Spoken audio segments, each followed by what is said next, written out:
Hi, welcome back to another reading. This time around I'm going to read you three poems as I normally do, and they're reflecting on spring, and again I suppose continuing a little theme around the meaning of life.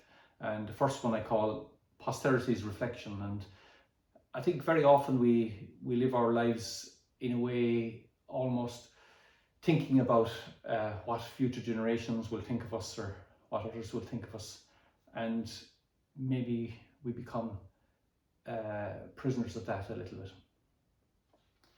So the first one is called Posterity's Reflection. Posterity will damn us, not by design but neglect. Dust falls on the bones of the builders of pyramids and the wall of China. Even the corporeal reality behind the great names is forgotten, etched in temporal history by name, but not by blood, and all falling ever so slowly into the caress of Cassiopeia. When not one is left, will all the deeds and thoughts be vain? Only perhaps if formed with an eye to posterity.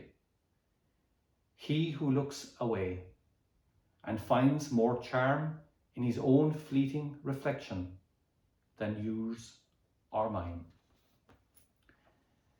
The second one I call a taking of breath, and this is thinking about spring and I suppose the possibilities that spring brings to us, but also that some people may not be with us in this spring and any spring.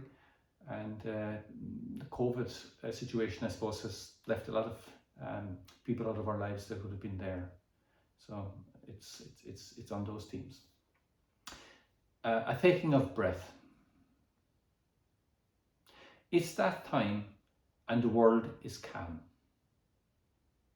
The sun stripes yellow across the grass.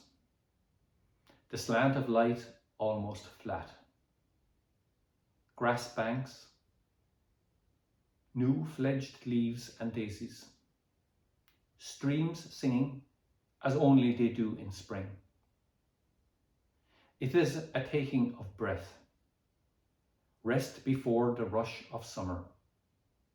The mist heartbeat.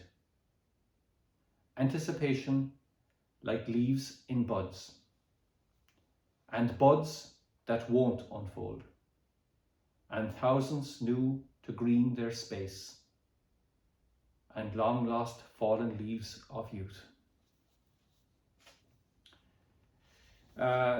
Just in the last few days there's been a tragedy in the locality, and this I suppose put me thinking. And this morning I was reflecting on my aunt Katie, who died long before I was born, and she was a young girl, almost 17, and she died in 1924, but somehow the memory of her stays within the family. Certainly it's part of my memory and part of my way of seeing the world, although I never met her.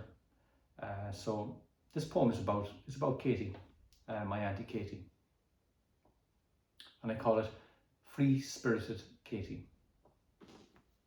Free-Spirited Katie. Pneumonia and syncope after 6 weeks of illness. Would aspirin have saved her, or an antibiotic? And spring well underway. Would April have provided some comfort and a slow recovery? Her short life ended 3 days before St. Patrick's Day, 1924. She was their first child. The first entry on the page that lists her birth on October 17th, 1907. She was born and died in the same house, not even 17.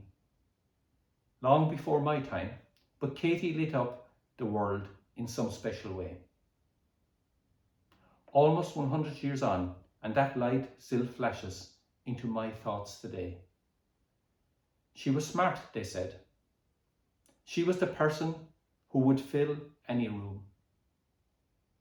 I'm glad they recalled her like that. I always imagine her as a free spirit, the muse that coaxes out the finer things in us. Thank you very much. I hope you enjoyed this week, and I look forward to seeing you again soon. Take care. Bye-bye.